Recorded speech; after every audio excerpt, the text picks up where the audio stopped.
Publicly যে বাস দেওয়া আসলে আমাদের প্রতিনিয়ত বাস নেওয়ার উপরেই থাকি। হ্যাঁ, বাসের উপরেই থাকি। বাসের উপরে থাকি, কিন্তু এটা কোনো আকার হয় না। মানুষ একটা আকার দিয়ে দেয়, আনন্দের সহিত বাসটা নিই। বাসটা খাও। এখন যেখানে মানুষ চুপি চাপি খাইতো, মুখে শব্দ বের করতে পারতো না, এখন স্পষ্ট আকারে জোরে সোরে হাসতে হাসতে বলে আমি বাস খাই।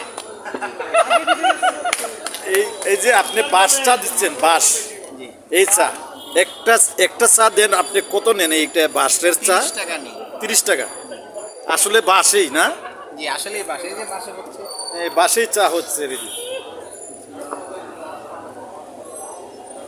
চার ধরন, অনেক ধরনের চা আছে ওইখানে। আমাদের এখানে বিভিন্ন ধরনের চা। কি কি চা পাওয়া যায় আপনার এখানে? আমার এখানে টার্কিশ কফি আছে, সরি বাস চায়ের মধ্যে থাকি, যেমন তান্দুরি চা আছে, বাস চা আছে, দুইটা হচ্ছে মোটামুটি পপুলার। এছাড়াও আছে আমাদের নাচন কুতুম চা, যেটা হচ্ছে আপনি খাবেন, নাচবেন, আবার কুদাবেন। আচ্ছা, বিষয়টা ওই হচ্ছে কি, বাস চা। যাটা হচ্ছে ভাই একটু আসেন একদিকে একটু। আমি ওই যে আপনি বাসটা খাইলেন, কেমন স্বাদ লাগলো আপনার কাছে বা কেমন ভালো লাগছে এইটা জানতে চাই। বাসের স্বাদ তো আলাদা আলাদা, বাসে ইন্টারেস্টিং ছিল। এই প্রথম জীবনের প্রথম কোনো মানে আজকাল বাস দিয়ে চা খাইছি। আচ্ছা, খুব ভালো লাগছে না ভাই?